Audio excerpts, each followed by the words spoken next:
Hello बच्चों। पिछले lecture में हमने लिया था सार्वजनिक ऋण का अर्थ क्या है और इसके उद्देश्य या और महत्व क्या है। आज हम ले रहे हैं सार्वजनिक ऋण का वर्गीकरण कि सार्वजनिक ऋण को हम कैसे कैसे वर्गीकृत कर सकते हैं। तो सार्वजनिक ऋणों का वर्गीकरण कई आधारों पर किया है। जैसे पहला है आंतरिक और बाह्य ऋण। ये निर्भर करता है कि हमने ऋण देश के नागरिकों से लिया है या बाहर की संस्थाओं से लिया है। दूसरा है उत्पादक और अनुत्पादक ऋण, मतलब जो ऋण लिया गया है वो उत्पादक कार्यों के लिए है या अनुत्पादक कार्यों के लिए है। तीसरा है ऐच्छिक एवं अनिवार्य ऋण। कि ये सरकार ने ऋण जो है व्यक्तियों की इच्छा से लिया है या उनसे जबरदस्ती वसूल किया है। और एक होता है शोध्य और अशोध्य ऋण। शोध्य ऋण मतलब उसका निश्चित अवधि में ब्याज और मूलधन का भुगतान किया जाता है। अशोध्य ऋण जिसमें ब्याज का भुगतान सरकार करती है। तो इस तरह से कई आधारों पर सरकार सार्वजनिक ऋण को अर्थशास्त्रियों ने इन 4 मुख्य भागों में बांटा है। तो सबसे पहले हम लेते हैं आंतरिक और बाह्य ऋण। जैसा कि नाम से है आंतरिक ऋण। आंतरिक ऋण का मतलब होता है जो ऋण देश की सीमाओं के अंदर से प्राप्त किया जाता है। अंदर मतलब या तो वहाँ के उसी देश के नागरिकों से या उसी देश के बैंक से या उसी देश की जो संस्थाएं हैं उनसे सरकार ने वो ऋण लिया है। जो भी आंतरिक ऋण होगा वो सरकार जो है अपने देश की संस्थाओं से, अपने देश के नागरिकों से और अपने ही देश के बैंकों से लेगी। तो इसलिए इनके भुगतान की समस्या जो है वो ज़्यादा जटिल नहीं होती है। क्योंकि ये जो ऋण होते हैं, आंतरिक ऋण क्या होता है, ये उसका सिर्फ क्रय शक्ति का या मुद्रा का जो है हस्तांतरण होता है। उसी देश में एक व्यक्ति के हाथ से ये सरकार के हाथ में चले जाते हैं। तो इनका कोई बुरा प्रभाव जो है अर्थव्यवस्था के विकास पर नहीं पड़ता है, क्योंकि इसमें सिर्फ धन का हस्तांतरण देश के अंदर ही एक वर्ग से दूसरे वर्ग की तरफ हो जाता है। तो आंतरिक ऋण हम किसको कहेंगे? आंतरिक ऋण उस ऋण को कहते हैं जो देश के अंदर से प्राप्त किए जाते हैं। आंतरिक ऋणों का भुगतान देश की मुद्रा में किया जाता है और इनके भुगतान की समस्या जटिल नहीं होती। क्यों नहीं होती? क्योंकि देश के ही नागरिकों को करना है या देश के ही बैंक को करना है या देश की सरकारों को करना है और अपनी ही मुद्रा में करना है। तो ऐसी स्थिति में इनके भुगतान की कोई विशेष समस्या नहीं आती है। ये ऋण जो है ऐच्छिक भी हो सकते हैं और अनैच्छिक भी हो सकते हैं। कई बार सरकार जो है बॉन्ड्स का प्रलोभन देती है जिन पर ब्याज की दर अधिक होती है, तो लोग अपनी इच्छा से सरकार को ऋण देते हैं या उन बॉन्ड्स को खरीदते हैं। या कई बार जब सरकार को ज्यादा आवश्यकता है तो सरकार क्या कर सकती है, जबरदस्ती भी, मतलब अनिवार्य रूप से भी वो बॉन्ड खरीदना उनके लिए, व्यक्तियों के लिए या नागरिकों के लिए कंपलसरी कर सकती है कि उन्हें सार्वजनिक ऋण मतलब उन बॉन्ड, सरकार ने जो बॉन्ड्स बेच रही है उनको खरीदना पड़ेगा। तो ये तो हुए आंतरिक ऋण कि मतलब जो देश के अंदर से ही देश के नागरिकों से, देश की बैंक से या देश में एक राज्य की सरकार दूसरे राज्य को या केंद्रीय सरकार राज्य सरकारों को इस तरह से देती है, वो आंतरिक ऋण होते हैं। इनका भुगतान अपने ही देश की मुद्रा में किया जाता है, इसलिए इनका भुगतान जो है जटिल नहीं होता है। अब है बाह्य ऋण।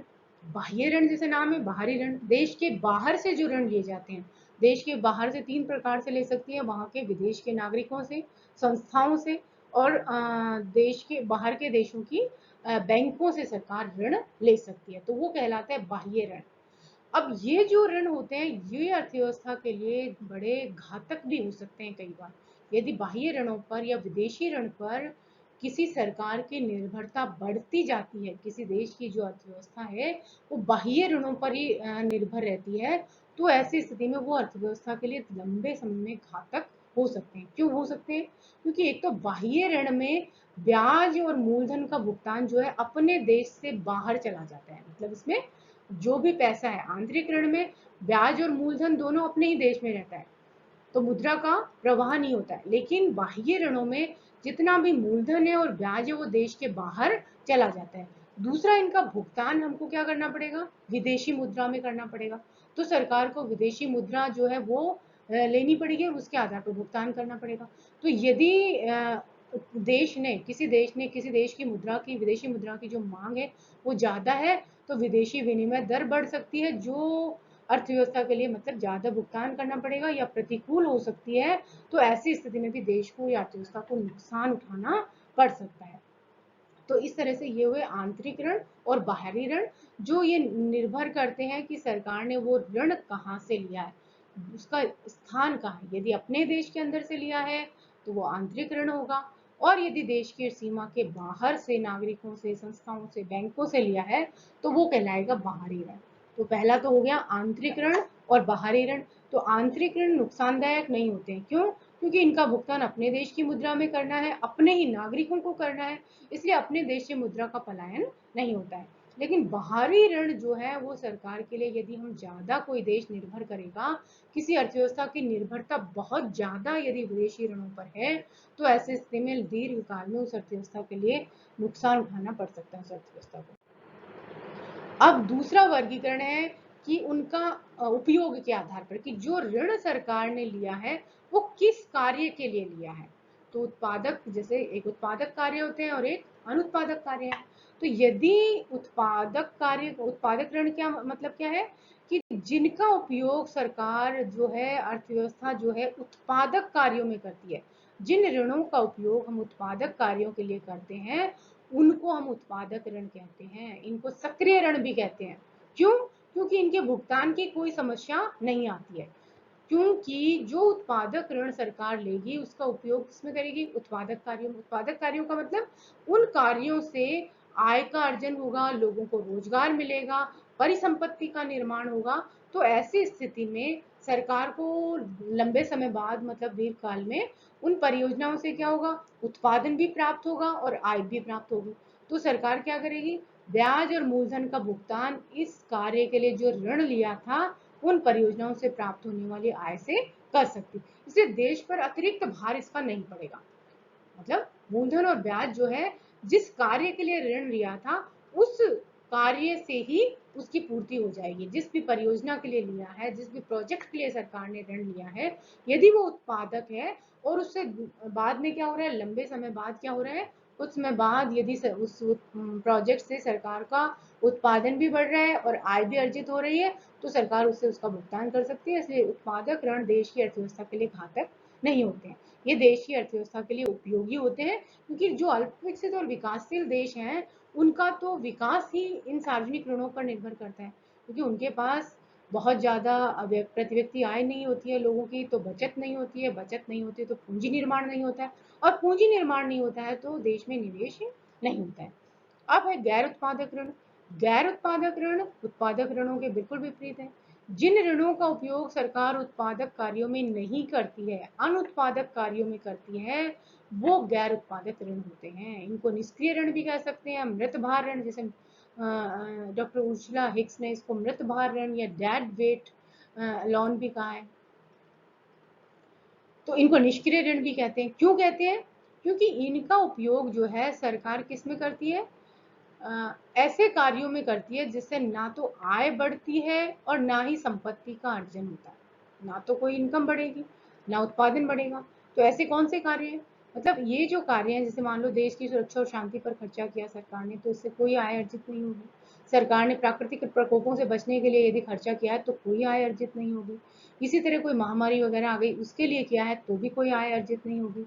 तो ऐसी स्थिति में इन जिन ऋणों का उपयोग उद्देश्य जो है वो लाभ अर्जित करना न होकर केवल समाज कल्याण या लोकहित को बढ़ावा देना है, मतलब जो गैर उत्पादक ऋण या अनुत्पादक ऋण है उनसे किसी प्रकार के उत्पादक कार्य नहीं होते हैं, और उनका उद्देश्य केवल सरकार का क्या होना होता है, कि ज्यादा से ज्यादा समाज कल्याण या लोकहित को बढ़ावा दिया जाए।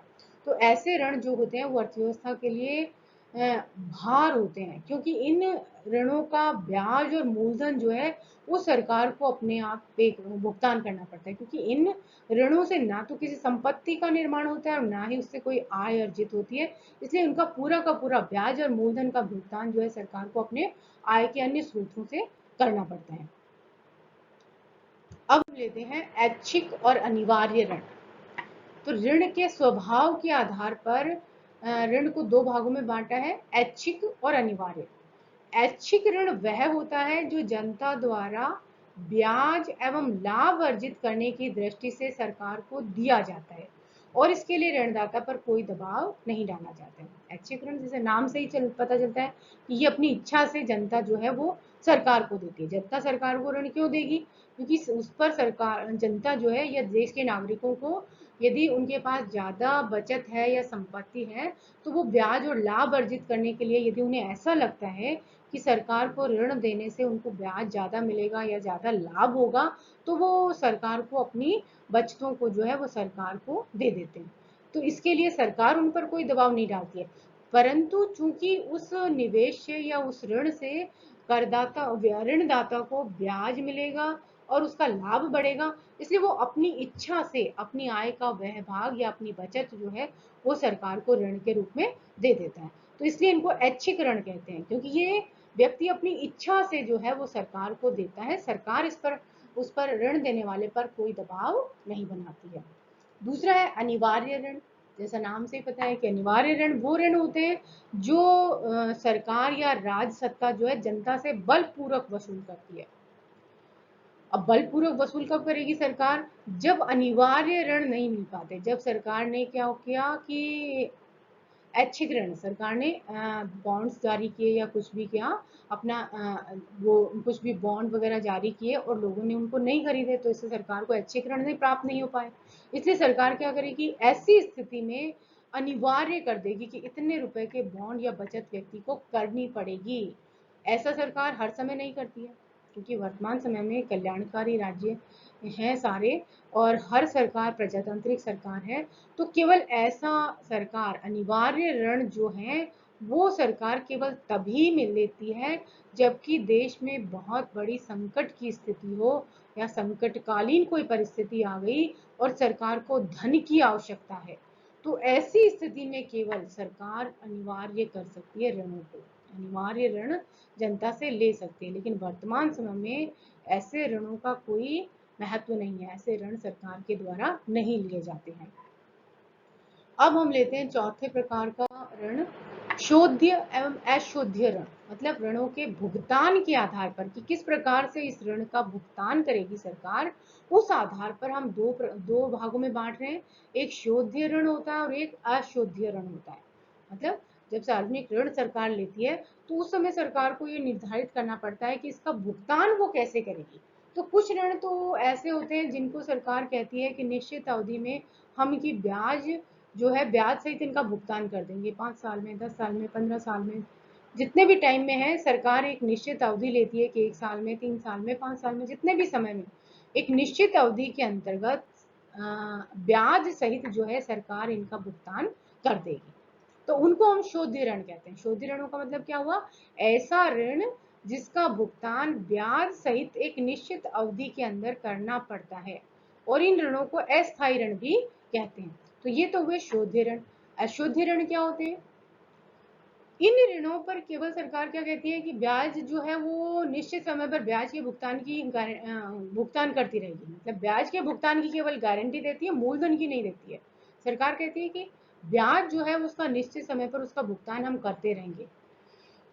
अब होता क्या है कि जब तक सरकार ब्याज का भुगतान करती रहती है तब तक मूलधन लौटाना नहीं पड़ता।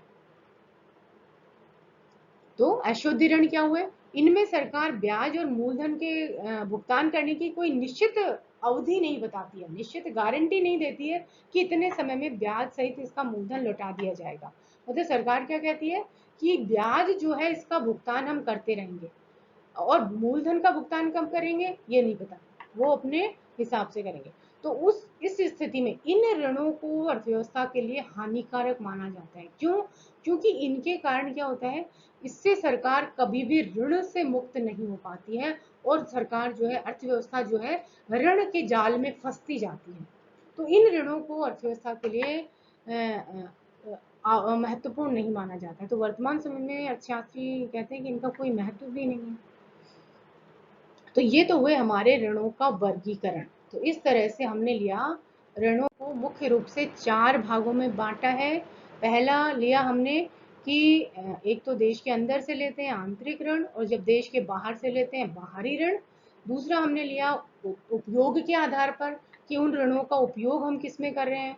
यदि उत्पादक कार्यों में कर रहे हैं तो उत्पादक ऋण हुआ, और यदि अनुत्पादक कार्यों में कर रहे हैं तो अनुत्पादक ऋण हुआ। फिर लिया हमने कि ऐच्छिक ऋण है या अनिवार्य ऋण है। ऐच्छिक ऋण का मतलब है कि जब जनता अपनी इच्छा से सरकार को ऋण देती है, ऋणों का भुगतान कर देती है, तो उसे ऐच्छिक ऋण कहते हैं। अनिवार्य ऋण का मतलब है कि जब सरकार जबरदस्ती लोगों से ऋण वसूल करे, परंतु वर्तमान समय में ऐसे ऋणों का, अनिवार्य ऋणों का कोई अस्तित्व नहीं है। फिर है शोध्य ऋण और अशोध्य ऋण। शोध्य ऋणों का मतलब जिनके भुगतान के आधार पर इनको शोध्य और अशोध्य ऋणों में बांटा जाता है। शोध्य ऋण वो होते हैं जिनको के भुगतान की ब्याज सहित भुगतान की गारंटी जो है वो सरकार देती है कि एक निश्चित समय में इनका हम ब्याज सहित भुगतान कर देंगे, तो इनको अस्थायी ऋण भी कहते हैं। और अशोध्य ऋण वो होते हैं जिनके केवल ब्याज के भुगतान की गारंटी दी जाती है, मूलधन के भुगतान की गारंटी नहीं दी जाती है। तो इनको, ये जो ऋण है ये अर्थव्यवस्था के लिए घातक या हानिकारक माने जाते हैं, क्योंकि अशुद्ध ऋणों के कारण अर्थव्यवस्था जो है वो ऋण के जाल में फंसती जाती है और उसके चक्र से कभी भी बाहर नहीं निकल पाती है। तो ये हुआ सार्वजनिक ऋणों का वर्गीकरण। Thank you.